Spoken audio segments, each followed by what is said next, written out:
Hello বন্ধুরা, আমার নাম মালিহা। আমি বাংলাদেশের একজন মেয়ে। আমার জীবনের গল্পটা একটু অন্যরকম, কখনো হাসির ঝিলিক, কখনো কান্নার ছোঁয়া, আর কখনো মনের গভীরে লুকিয়ে থাকা এক অদ্ভুত টান। আমার গল্পটা শুরু হয়েছিল 10 বছর আগে, যখন আমি ছিলাম ক্লাস 9 এর একজন সাধারণ মেয়ে।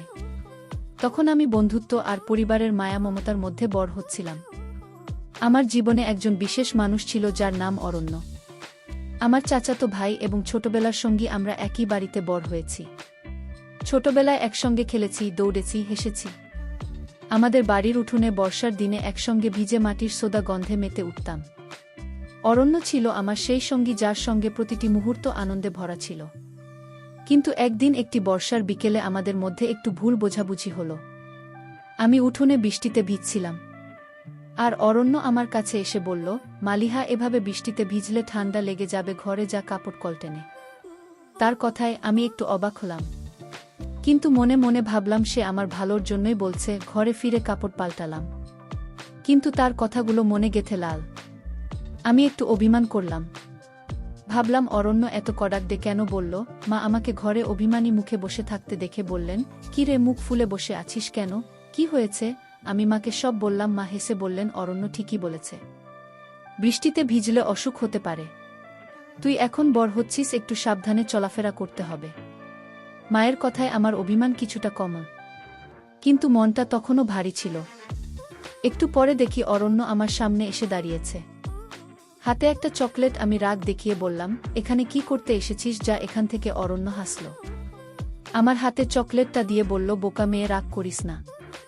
আমি তো তোর ভালোর জন্যই বলেছি, এই নিয়ে চকলেট খা। তার হাসি দেখে আমার রাগ পড়ে গেল। আমি এসে চকলেটটা নিলাম। হঠাৎ অরণ্য আমার হাতে একটা চিরকুট দিয়ে দৌড়ে পালাল। চিরকুটটা খুলে দেখি, তাতে লেখা, মালিহা, তুই আমার খুব ভালো বন্ধু। আমি সব সময় তোর পাশে থাকব। তুই কি আমাকে বন্ধু ভাবিস? চিরকুটটা পড়ে আমি হাসলাম, ভাবলাম অরণ্য সত্যিই আমার ভালো বন্ধু। কিন্তু আমি চিরকুটটা জেঠিকে দেখিয়ে দিলাম। জেঠি পড়ে হেসে বললেন, এরা তো ছোট, এখনো বন্ধুত্বের মানেই বোঝে না। তিনি অরণ্যকে একটু বকলেন, তবে সেটা ছিল মজার ছলে। সেদিন সন্ধ্যায় শুনলাম অরণ্যের একটু জ্বর হয়েছে। আমি তার ঘরে গেলাম, দেখলাম সে কাঁথা মুড়ি দিয়ে শুয়ে আছে। আমাকে দেখে বলল, তুই এসেছিস? আমি তো ভেবেছিলাম তুই রাগ করে আর কথা বলবি না। অরণ্যের অবস্থা দেখে আমার মায়া হলো। তার পাশে বসে বললাম, তুই একটা বোকা। আমি কি এত রাগী যে তোর সঙ্গে কথা বলবো না? আমি তোর বন্ধু, ঠান্ডা লাগলে আমার কষ্ট হবে। অরণ্য হাসল, বলল, তার মানে তুই আমাকে বন্ধু ভাবিস? আমি হেসে বললাম, হ্যাঁ, তুই আমার সবচেয়ে ভালো বন্ধু। সেদিন থেকে আমাদের বন্ধুত্ব আরও গাঢ় হলো। আমরা একে অপরের সঙ্গে সব সময় পাশাপাশি থাকতাম, হাসি আনন্দে দিন কাটাতাম। কিন্তু জানতাম না, এই বন্ধুত্বের পথে একদিন এমন মোড় আসবে যেখানে আমাকে একা দাঁড়িয়ে থাকতে হবে। অরণ্যের সাথে আমার বন্ধুত্ব ছিল সহজ কিন্তু গভীর। আমরা দুজনেই একে অপরের সঙ্গী ছিলাম, যেন একটা ছায়ার মতো। সব সময় পাশে। স্কুলের দিনগুলোতে আমরা একসঙ্গে পড়তে বসতাম, নোট শেয়ার করতাম। অরণ্যে আমার চেয়ে এক গ্লাস এগিয়েছিল, তবু আমার পড়ার সময় সে পাশে বসে গল্প করত। আমি যখন গণিতে আটকে যেতাম, সে হাসতে হাসতে বলতো, মালিহা, তুই একটা বোকা, এটা এভাবে করতে হয়। তার হাসিটা ছিল এমন, যেন সব সমস্যা মুহূর্তে হালকা হয়ে যায়। আমাদের মধ্যে কখনো বড় কোনো ঝগড়া হয়নি। ছোটখাটো অভিমান হলে চকলেট আর হাসি দিয়ে সব ঠিক হয়ে যেত। স্কুল শেষ করে আমরা দুজনেই কলেজে ভর্তি হলাম। অরণ্য 1 বছর গপ দিয়ে আমার সাথে একই কলেজে ভর্তি হলো, যাতে আমরা একসঙ্গে থাকতে পারি। কলেজের দিনগুলো ছিল আরও রঙিন। আমরা একসঙ্গে ক্যান্টিনে বসে আড্ডা দিতাম, কখনো ক্লাস ফাঁকি দিয়ে পার্কে ঘুরতাম। আমার বন্ধুরা আমাদের দেখে হাসত, বলতো, মালিহা, তোরা তো সব সময় একসঙ্গে। আমি হাসতাম, কিন্তু মনে মনে খুশি হতাম। অরণ্য আমার পাশে থাকলে যেন সবকিছু নিরাপদ লাগত। আমাদের বন্ধুত্ব ছিল এমন, যেখানে কথার চেয়ে অনুভূতি বেশি কথা বলত। আমরা কখনো বড় বড় প্রতিশ্রুতি দিইনি, তবু একে অপরের প্রতি বিশ্বাস ছিল অটুট। কলেজের এক বর্ষার দিনে আমরা দুজনে একটা গাছের নিচে দাঁড়িয়ে বৃষ্টি দেখছিলাম। আমি মজা করে বললাম, অরণ্য, আবার বকবি নাকি? সে হেসে বলল, এখনের বকবনা, তুই তো বড় হয়েছিস, এখন বুঝিস। তার কথায় আমি হাসলাম। সেদিন সে আমার দিকে তাকিয়ে বলল, মালিহা, তুই আমার সবচেয়ে কাছের বন্ধু, কখনো দূরে যাস না। আমি তার চোখে তাকিয়ে বললাম, কোথায় যাব? তুই তো আমার পাশে থাকবি। সেই মুহূর্তটা যেন আমার মনে গেঁথে গিয়েছিল। আমি ভাবতাম আমাদের বন্ধুত্বটা এভাবেই চলবে চিরকাল। কিন্তু জীবন কি কখনো এত সহজ হয়? কলেজ শেষ করে আমরা দুজনেই ঢাকায় বিশ্ববিদ্যালয়ে ভর্তি হলাম। অরণ্য আমার চেয়ে 1 বছর এগিয়ে ছিল। তবু আমাদের সময় একসঙ্গেই কাটত। আমরা একসঙ্গে লাইব্রেরিতে পড়তাম, ক্যাম্পাসের গাছতলায় বসে ভবিষ্যতের স্বপ্ন দেখতাম। অরণ্য বলতো, মালিহা, আমি একদিন বড় কিছু করব। তুই আমার পাশে থাকবি, তাই না? আমি হাসতাম, বলতাম, তুই যেখানে যাবি আমি সেখানেই থাকব। আমাদের পরিবারও আমাদের বন্ধুত্ব জানত। তারা ভাবত আমরা কাছের বন্ধু এবং আমরাও সেই বন্ধুত্বকে মূল্য দিতাম। বিশ্ববিদ্যালয়ের শেষ বছরে এসে আমাদের স্বপ্ন আরও বড় হয়েছিল। আমরা আমাদের ভবিষ্যৎ নিয়ে পরিকল্পনা করতাম। অরণ্য বলতো, আমি চাকরি পেলেই আমার স্বপ্নগুলো বাস্তবায়ন করব। তুই আমাকে সাপোর্ট করবি, তাই না? আমি হাসতাম, বলতাম, অবশ্যই, আমি তো তোর বন্ধু। আমাদের পরিবার ও আমাদের বন্ধুত্বের বন্ধনকে সমর্থন করত। আমার মা একদিন হাসতে হাসতে বললেন, মালিহা, তোরা দুজন তো সব সময় একসঙ্গে, তোদের বন্ধুত্বটা সত্যি সুন্দর। আমি হেসে কিছু বলিনি, কিন্তু মনে মনে ভাবতাম আমাদের বন্ধুত্বটা সত্যিই অটুট। কিন্তু হঠাৎ সবকিছু বদলে গেল। অরণ্যের চাকরি হলো একটা প্রত্যন্ত গ্রামে। সে খুব খুশি ছিল। আমিও তার জন্য গর্ব অনুভব করছিলাম। ভাবলাম এবার তার স্বপ্নগুলো সত্যি হবে, কিন্তু সেই চাকরিটাই যেন আমাদের মধ্যে দূরত্ব তৈরি করতে শুরু করল। অরণ্য সপ্তাহে একবার বাড়ি আসত। তার সাথে কথা বলার সময় কমে গেল। আমি ভাবতাম হয়তো ব্যস্ততার কারণে এমন হচ্ছে, কিন্তু তার আচরণে একটা পরিবর্তন দেখলাম। সে আর আগের মতো আমার সাথে হাসত না, গল্প করত না। আমার মনের মধ্যে একটা অস্থিরতা জন্ম নিল। কি হচ্ছে আমাদের বন্ধুত্বে? একদিন অরণ্য বাড়ি ফিরল, তার মুখটা গম্ভীর। আমি হাসি দিয়ে বললাম, কিরে, এমন মুখ করে এসেছিস কেন? কিছু হয়েছে? সে চুপ করে রইল। কিছুক্ষণ পর বলল, মালিহা, তোর সাথে কথা আছে। তার গলার স্বরে কেমন যেন একটা দূরত্ব ছিল। আমার বুকটা ধক করে উঠল। সে বলল, আমি অনুরমা নামে একজনের সাথে পরিচিত হয়েছি। আমি তার সাথে নতুন একটা বন্ধুত্ব শুরু করেছি। আমি তাকে খুব মূল্য দিই। আমি হতবাক, মনে হলো পায়ের নিচের মাটি সরে গেছে। আমাদের 10 বছরের বন্ধুত্ব কি এত সহজে দূরে সরে যায়? আমি কিছু বলতে পারলাম না, শুধু তার মুখের দিকে তাকিয়ে রইলাম। অরণ্য আরও বলল, মালিহা, তুই আমার কাছের বন্ধু ছিলি, কিন্তু আমি এখন নতুন একটা পথে হাঁটতে চাই। আমাকে বুঝতে চেষ্টা কর। তার কথাগুলো আমার মনে আঘাত করল। আমি হাসার চেষ্টা করলাম, কিন্তু চোখ দিয়ে জল গড়িয়ে পড়ল। মনে মনে ভাবলাম, আমাদের সেই বৃষ্টির দিন, চকলেটের হাসি, স্বপ্নের কথা, সব কি মিথ্যা ছিল? আমি চুপ করে বাড়ি ফিরলাম। মনটা ভেঙে টুকরো টুকরো হয়ে গেল। কিন্তু এরপর যে কি হবে তা আমি কল্পনাও করতে পারিনি। অরণ্যের কথাগুলো আমার মনে বারবার ফিরে আসছিল। আমাদের 10 বছরের বন্ধুত্ব, একসঙ্গে কাটানো মুহূর্তগুলো, সব যেন এক মুহূর্তে ম্লান হয়ে গেল। আমি ঘরে ফিরে বিছানায় বসে চুপচাপ ভাবছিলাম, কিভাবে এত সহজে আমাদের বন্ধুত্বের গতিপথ বদলে গেল। আমার কি এমন ভুল ছিল? রাতে ঘুম আসছিল না। মনে হচ্ছিল আমার হৃদয়টা ভারী হয়ে আছে। তবু আমি ঠিক করলাম, আমি অরণ্যের সামনে ভেঙে পড়ব না। আমি নিজেকে শক্তিশালী করে তুলব এবং এগিয়ে যাব। পরের দিন সকালে অরণ্য আমাদের বাড়িতে এলো। তার মুখে একটা অস্বস্তি। আমি হাসার চেষ্টা করে বললাম, কিরে, এত সকালে কি ব্যাপার? একটু ইতস্তত করে বলল, মালিহা, আমি অনুরুমের বাড়িতে একটা অনুষ্ঠানে যাব। তুই কি আমার সাথে যাবি? আমার মনটা ভারী হয়ে গেল। সে আমাকে তার নতুন বন্ধুর বাড়িতে নিয়ে যেতে চায়, কিন্তু আমি না বলতে পারলাম না। মনে মনে ভাবলাম, আমি দেখতে চাই কিভাবে অরণ্যে এগিয়ে যাচ্ছে। আমি বললাম, ঠিক আছে, চল। আমার গলায় একটা কাঁপন ছিল, কিন্তু আমি সেটা লুকিয়ে ফেললাম। অনুর আমার বাড়িতে যাওয়ার পথে আমার মনের মধ্যে অস্থিরতা বিরাজ করছিল। আমি অরণ্যের পাশে বসেছিলাম, কিন্তু আমাদের মধ্যে একটা অদৃশ্য দূরত্ব তৈরি হয়ে গিয়েছিল। সে মাঝে মাঝে ফোনে কারো সাথে কথা বলছিল, হাসছিল। আমি জানার বাইরে তাকিয়ে নিজের আবেগ লুকিয়ে ফেললাম। তার হাসিটা আর আমার জন্য নয়। আমরা যখন অনুরমার বাড়িতে পৌঁছালাম, আমি নিজেকে সামলে নিয়ে হাসি মুখে সবাইকে সালাম দিলাম। অনুরমার মা আমাকে দেখে বললেন, মালিহা, তুমি এসেছ। তুমি তরণের কাছের বন্ধু, তাই না? আমি শুধু মাথা নাড়লাম। বন্ধু, এই শব্দটা আমার মনে একটা ঝড় তুল। অনুরমাকে দেখে আমার মন আরও ভারী হয়ে গেল। সে ছিল সহজ সরল, তার ব্যবহারে একটা আন্তরিকতা ছিল। আমার পাশে বসা আমার চাচুতো বোন তীরা আমার হাত ধরে ফিসফিস করে বলল, মালিহা, তুই ঠিক আছিস তো? কি হয়েছে তোদের মধ্যে? আমি তাকে চুপ করতে ইশারা করলাম। বললাম, এখন এসব বলিস না।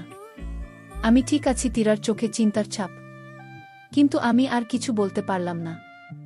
আমার গলায় কথা আটকে গিয়েছিল। অনুষ্ঠান শুরু হলো। অরণ্য অনুরমার পাশে বসল, তার মুখে একটা হাসি যেটা আমি অনেক দিন তার মুখে দেখিনি। আমি শুধু চুপচাপ দেখছিলাম যখন অরণ্য অনুরমার সাথে কথা বলছিল। আমি নিজেকে সামলে রাখার চেষ্টা করলাম। আমি হাসার চেষ্টা করলাম যাতে কেউ আমার মনের অবস্থা বুঝতে না পারে। অনুরমার মা আমার দিকে তাকিয়ে বললেন, মালিহা, তুমি তো অরণ্যের জন্য সবসময় পাশে থাকো। তুমি না থাকলে এত সুন্দরভাবে সব হতো না। আমি শুধু হাসলাম, কিন্তু মনে মনে ভাবলাম আমি কেন এখানে এলাম, কেন নিজেকে এভাবে কষ্ট দিচ্ছি। ঘরে ফিরে আমি নিজেকে সামলাতে চেষ্টা করলাম। আমি নিজেকে বোঝালাম যে আমাকে এগিয়ে যেতে হবে। আমার বন্ধুত্বের স্মৃতিগুলো মনে পড়ছিল, কিন্তু আমি ঠিক করলাম আমি এই কষ্টকে আমার জীবনের উপর প্রভাব ফেলতে দেব না। আমি আয়নার সামনে দাঁড়িয়ে নিজেকে বললাম, মালিহা, তুই শক্তিশালী, তুই এর থেকে বেরিয়ে আসবি। কিন্তু মনটা তখনও ভারী ছিল। কয়েকদিন পর অরণ্য আবার এলো। এবার সে বলল, মালিহা, আমার একটা অনুষ্ঠানে তুই কি আমাকে সাহায্য করবি? আমি অবাক হয়ে তার দিকে তাকালাম। আমার মন আমাকে বাধা দিচ্ছিল, তবু আমি বললাম, ঠিক আছে, আমি থাকব। আমি জানতাম এটা আমার জন্য কঠিন হবে, কিন্তু আমি নিজেকে প্রমাণ করতে চাইছিলাম যে আমি এই পরিস্থিতি মোকাবিলা করতে পারি। অনুষ্ঠানে দিন এলো। আমি সেজেগুজে গেলাম, হাসিমুখে অরণ্যকে সাহায্য করলাম। আমার হাত কাঁপছিল, কিন্তু আমি সেটা লুকিয়ে ফেললাম। সবাই আমার হাসি দেখে খুশি হচ্ছিল। কেউ বুঝতে পারেনি আমার ভেতরে কি চলছে। অরণ্য আমার দিকে তাকিয়ে বলল, মালিহা, তুই সবসময় আমার পাশে থাকিস। ধন্যবাদ। তার কথায় আমার মনটা ভারী হলো, কিন্তু আমি হাসলাম। আমি ভাবলাম এই কষ্টটি কখনো কমবে নাকি আমাকে এভাবেই এগিয়ে যেতে হবে। হাসিমুখে সব লুকিয়ে অনুষ্ঠানের দিনের পর আমার মনটা আরও ভারী হয়ে গেল। অরণ্যকে সাহায্য করার সময় আমার ভেতরে একটা অস্থিরতা কাজ করছিল। তার হাসি, তার কথাবার্তা সব যেন আমাকে মনে করিয়ে দিচ্ছিল যে আমাদের বন্ধুত্বের দিনগুলো এখন শুধুই। আমি হাসিমুখে সবার সাথে কথা বলছিলাম, কিন্তু ভেতরে ভেতরে একটা ঝড় বয়ে যাচ্ছিল। বাড়ি ফিরে আয়নার সামনে দাঁড়িয়ে নিজেকে প্রশ্ন করলাম, মালিহা, তুই কেন নিজেকে এত কষ্ট দিচ্ছিস? কিন্তু উত্তর ছিল না, শুধু নিজের সাথে নিঃশব্দ লড়াই চলছিল। অরণ্যের জীবনে নতুন অধ্যায় শুরু হওয়ার দিন এগিয়ে আসছিল। আমি জানতাম সেদিন আমাকে আরও বড় চ্যালেঞ্জের মুখোমুখি হতে হবে। তবু আমি ঠিক করলাম আমি সেই অনুষ্ঠানে যাব। আমার আত্মসম্মান আমাকে বলছিল আমি পিছিয়ে যাব না। আমি অরণ্যের সামনে দাঁড়াব। হাসি মুখে যেন তার নতুন জীবন আমার জন্য কিছুই পরিবর্তন করেনি। কিন্তু সত্যি বলতে আমি নিজেকে প্রস্তুত করছিলাম একটা কঠিন পরীক্ষার জন্য। আমার বোন তীরা ফোন করে বলল, মালিহা, তুই সত্যি যাবি? তুই কষ্ট পাবি। আমি হালকা হেসে বললাম, আমি ঠিক আছি তীরা, চিন্তা করিস না। কিন্তু আমার মনের অবস্থা আমি নিজেই জানতাম। অনুষ্ঠানের দিন সকালে আমি প্রস্তুত হচ্ছিলাম। আয়নার সামনে দাঁড়িয়ে নিজের প্রতিবিম্বের দিকে তাকালাম। আমার চোখে ক্লান্তি, মুখে একটা ভার। মনে মনে ভাবলাম, আমি কেন নিজেকে এত প্রশ্ন করছি? আমাদের বন্ধুত্ব কি সত্যি এত সহজে ম্লান হয়ে গেল? হঠাৎ আমার পিঠে কারো হাতের ছোঁয়া পেলাম। পিছনে ফিরে দেখি তীরা। সে আমার দিকে তাকিয়ে বলল, মালিহা, তুই কেন নিজেকে এভাবে কষ্ট দিচ্ছিস? চল আমরা কোথাও ঘুরতে যাই। আমি মাথা নাড়লাম, বললাম, না তীরা, আমি যাব, আমি পারব। অনুষ্ঠানে পৌঁছালাম। চারপাশে উৎসবের আমেজ। সবাই হাসছে, গল্প করছে। আমি সেজেগুজে গিয়েছিলাম। মুখে হাসি ঝুলিয়ে অরণ্যকে দেখলাম। সে দারুণ লাগছিল। আমার মনটা ভারী হয়ে গেল। সে আমার দিকে তাকিয়ে হাসল, বলল, মালি, হ্যাঁ, তুই এসেছিস, ধন্যবাদ। আমিও হাসার চেষ্টা করে বললাম, অরণ্য, তোর এই দিনে আমি না এসে পারি। কিন্তু আমার মনের ভেতরে একটা ঝড় চলছিল। আমি দেখলাম অনুরমা এল। তার সাজে সে খুব সুন্দর লাগছিল। আমি মনে মনে ভাবলাম, আমি কেন নিজেকে তুলনা করছি? আমার এই ভাবনা থেকে বেরিয়ে আসতে হবে। অনুষ্ঠান শুরু হলো। অরণ্য আর অনুরমা পাশাপাশি ছিল। আমি এক কোণে দাঁড়িয়ে দেখছিলাম। মনে হচ্ছিল আমি এখানে থাকতে পারবো না। কিন্তু আমি নিজেকে বললাম, মালিহা, তুই পারবি, তুই শক্তিশালী। তিলা আমার পাশে এসে আমার হাত ধরে ফিসফিস করে বলল, মালিহা, চল আমরা বেরিয়ে যাই। আমি মাথা নাড়লাম। আমি পালাতে যাইনি। আমি চাইছিলাম অরণ্য দেখুক আমি তার জন্য ভেঙে পড়িনি। কিন্তু ভেতরে ভেতরে আমার মন ভারী হচ্ছিল। অনুষ্ঠানের আনুষ্ঠানিকতা শুরু হলো। আমি দূর থেকে দেখছিলাম। আমার চোখে জল এল, কিন্তু আমি তাড়াতাড়ি মুখ ফিরিয়ে নিলাম যাতে কেউ না দেখে। তীরা আমার হাত শক্ত করে ধরে বলল, মালিহা, তুই অনেক শক্তিশালী, তুই পারবি। আমি তার দিকে তাকিয়ে একটা হাসি দিলাম, কিন্তু মনে মনে ভাবলাম, আমি কি সত্যিই পারব? এই কষ্ট কি কখনো কমবে? আমার মন বলছিল আমি এখান থেকে বেরিয়ে যাই, কিন্তু আমি দাঁড়িয়ে রইলাম। অনুষ্ঠান শেষ হলো। অরণ্য এখন তার নতুন জীবন শুরু করেছে। আমি দাঁড়িয়ে রইলাম হাসি মুখে।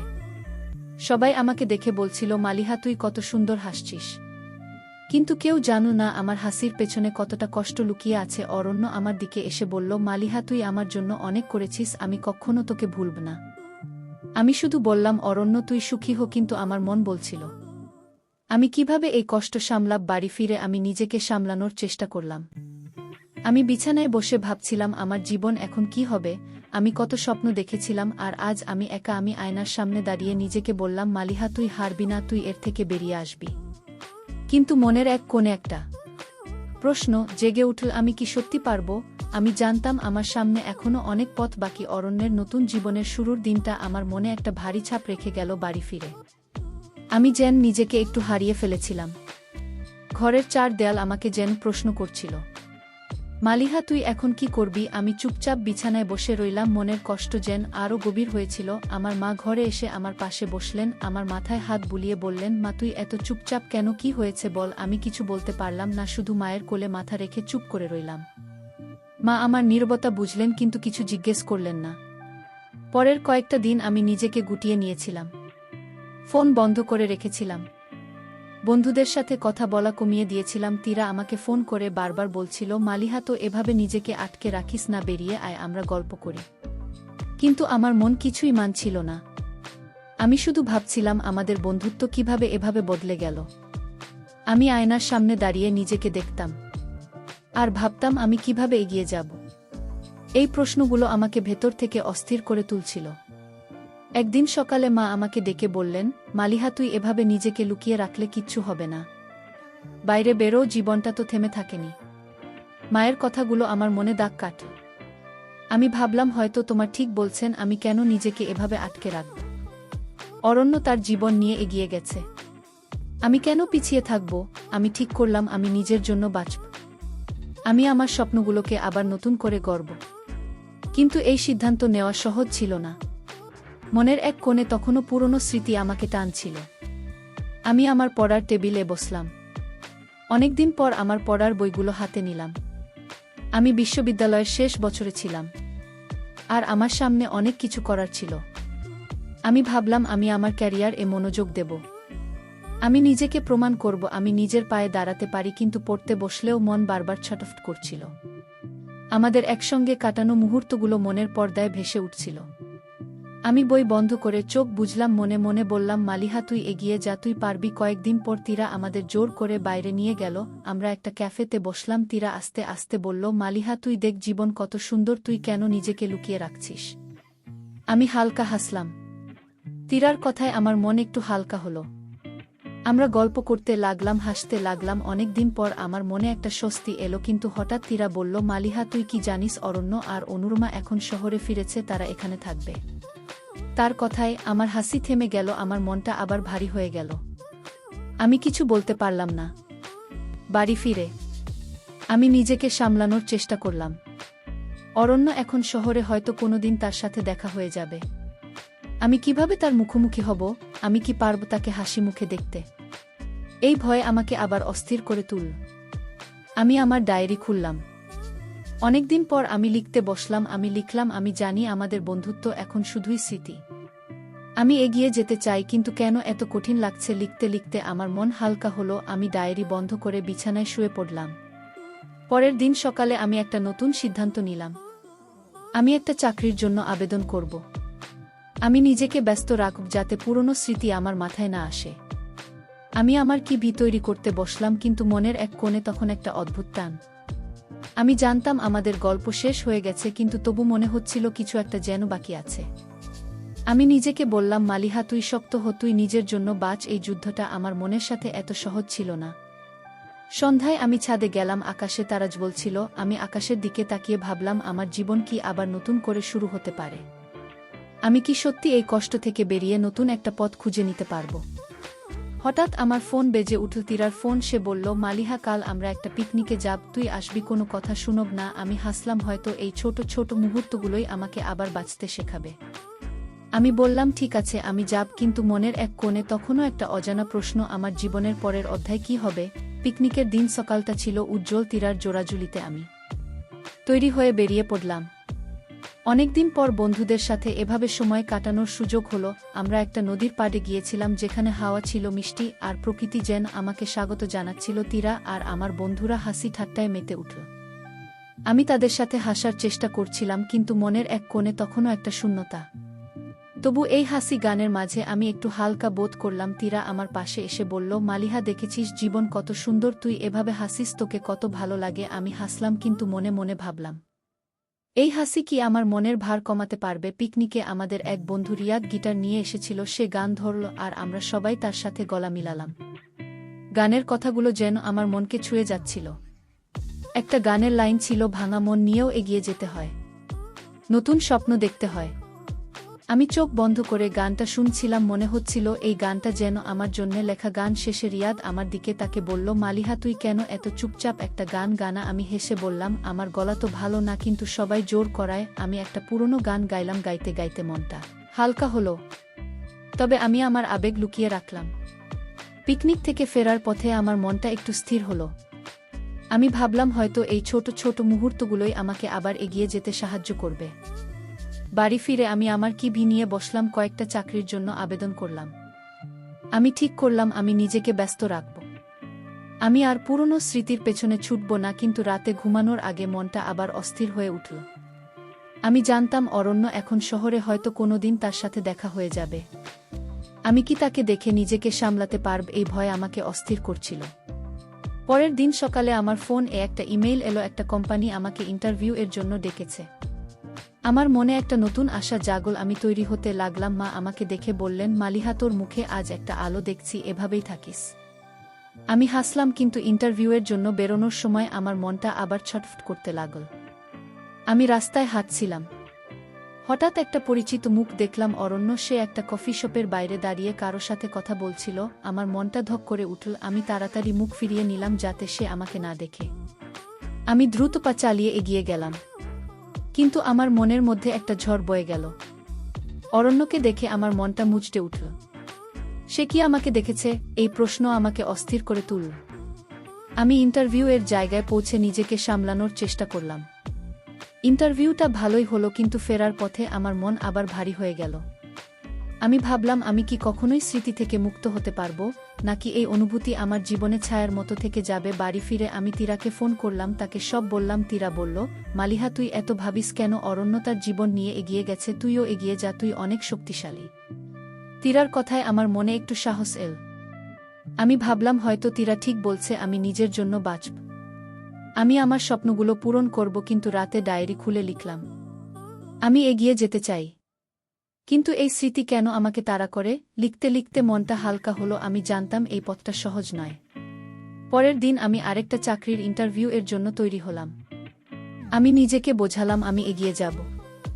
আমি পুরনো স্মৃতির জন্য আমার জীবন থামিয়ে রাখব না। কিন্তু মনের এক কোণে তখনও একটা অদ্ভুত টান। আমি ভাবলাম, আমাদের বন্ধুত্বের গল্প শেষ হয়ে গেছে। তাহলে কেন আমার মনে এত প্রশ্ন? আমি কি কখনো জানতে পারব আমাদের বন্ধুত্বের এই পরিবর্তনের কারণ কি ছিল? এই প্রশ্নের উত্তর খুঁজতে আমার মন ছটফট করছিল।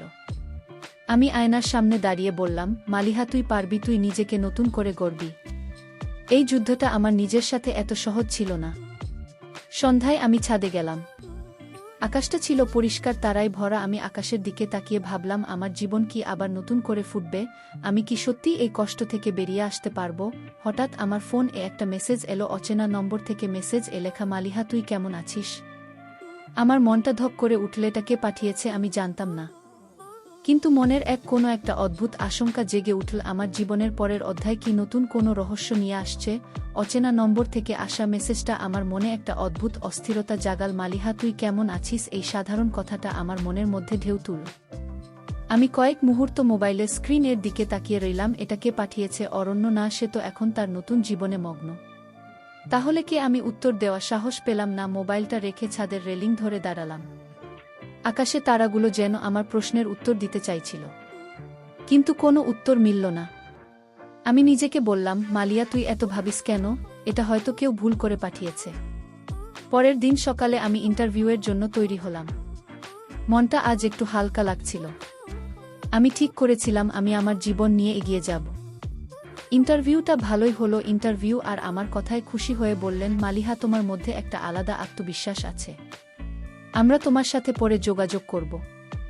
আমি হাসলাম। বেরিয়ে এসে রাস্তায় হাঁটতে হাঁটতে মনে হলো হয়তো আমি সত্যিই নতুন করে শুরু করতে পারব। কিন্তু পকেটে ফোনটা ভাইব্রেট করতেই আমার মন আবার অস্থির হয়ে উঠল। আবার সেই অচেনা নম্বর, এবার লেখা, মালিহা, তুই আমার খোঁজ নিচ্ছিলিস, তুই কে আমাকে ভুলে গেছিস? আমার হাত কাঁপতে লাগল। আমি তীরাকে ফোন করলাম, তাকে সব বললাম। তীরা অবাক হয়ে বলল, মালিহা, এটা কে হতে পারে? তুই কি উত্তর দিয়েছিস? আমি বললাম, না, আমার সাহস হচ্ছে না। যদি এটা অরণ্য হয়, আমি তার সাথে কথা বলতে প্রস্তুত নই। তীরা আমাকে শান্ত করে বলল, তুই শান্ত হও, হয়তো এটা কেউ মজা করছে। তুই উত্তর দিস না। তীরার কথায় আমি একটু শান্ত হলাম, কিন্তু মনের মধ্যে একটা অস্বস্তি রয়ে গেল। আমি ঠিক করলাম আমি এই মেসেজ নিয়ে ভাবব না। আমি আমার জীবনে মনোযোগ দেব, কিন্তু মন যেন আমার কথা শুনছিল না। বাড়ি ফিরে আমি আমার ডায়েরি খুললাম। আমি লিখলাম, আমি জানি না এই মেসেজ কে পাঠিয়েছে, কিন্তু এটা আমাকে আবার অতীতের দিকে টানছে। আমি এই টান থেকে বেরোতে চাই। আমি নিজের জন্য বাঁচতে চাই। লিখতে লিখতে আমার মনটা হালকা হলো। আমি ডায়েরি বন্ধ করে বিছানায় শুয়ে পড়লাম। রাতে ঘুমের মধ্যে আমি স্বপ্ন দেখলাম। স্বপ্নে আমি আমাদের পুরনো স্কুলের মাঠে দাঁড়িয়ে আছি। আমার বন্ধুরা আমার চারপাশে হাসছে। হঠাৎ ঘুম ভেঙে গেল। আমি উঠে বসলাম। আমি নিজেকে বললাম, মালিহা, তুই এই স্মৃতি থেকে বেরিয়ে আয়। পরের দিন আমি আরেকটা চাকরির ইন্টারভিউ এর জন্য বের হলাম। রাস্তায় হাঁটতে হাঁটতে আমার মনটা একটু হালকা লাগছিল। আমি ভাবছিলাম আমি এগিয়ে যাচ্ছি। আমার জীবন এখন আমার নিজের হাতে। কিন্তু হঠাৎ আমার ফোন আবার বেজে উঠল। এবার সেই অচেনা নম্বর থেকে কল। আমার মনটা ধক করে উঠল। আমি কলটা রিসিভ করলাম না, কিন্তু কৌতূহল আমাকে অস্থির করছিল। কে এটা? কেন আমাকে বারবার মেসেজ করছে? আমি ঠিক করলাম আমি উত্তর দেব। আমি লিখলাম, আপনি কে? আমাকে কেন মেসেজ করছেন? মেসেজটা পাঠিয়ে আমি অপেক্ষা করতে লাগলাম। কয়েক মিনিট পর উত্তর এলো, লেখা, মালিহা, আমি রাকিব, মনে আছে আমাকে? আমার মাথা ঝাঁকুনি দিয়ে উঠল। রাকিব? আমাদের কলেজের বন্ধু রাকিব, যে আমাদের সাথে একসঙ্গে পড়তো? আমি অবাক হয়ে গেলাম।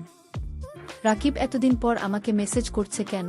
আমি তাকে উত্তর দিলাম, রাকিব, তুই হঠাৎ কেমন আছিস? সে উত্তর দিল, আমি ভালো আছি, তুই কেমন আছিস? অনেক দিন পর তোর কথা মনে পড়ল, দেখা করতে পারি? আমার মনটা আবার অস্থির হয়ে উঠল। আমি কি তার সাথে দেখা করব? ইন্টারভিউ থেকে ফিরে আমি তীরাকে সব বললাম। তীরা হাসতে হাসতে বলল, মালিহা, এটা তো ভালো খবর। রাকিব তো আমাদের পুরনো বন্ধু, তুই দেখা কর, হয়তো এটা তোর জন্য নতুন শুরু। আমি হাসলাম, কিন্তু মনে মনে ভাবলাম, আমি কি সত্যিই নতুন করে শুরু করতে প্রস্তুত? রাকিবের সাথে দেখা করার কথা ভাবতে আমার মনটা একটু হালকা লাগল, কিন্তু একই সাথে পুরনো স্মৃতি আবার মাথাচাড়া দিয়ে উঠল। আমি নিজেকে বললাম, মালিহা, তুই এগিয়ে যা, তুই নিজের জন্য বাঁচ। কিন্তু এই সিদ্ধান্ত নেওয়া এত সহজ ছিল না। সন্ধ্যায় আমি ছাদে গেলাম। আকাশটা আজ মেঘলা। আমি ভাবলাম, আমার জীবন ওকেই মেঘের মতো, কখনো পরিষ্কার, কখনো অন্ধকার। রাকিবের মেসেজ আমার জীবনে একটা নতুন সম্ভাবনা এনেছে, কিন্তু আমি কি সত্যি এগিয়ে যেতে পারবো?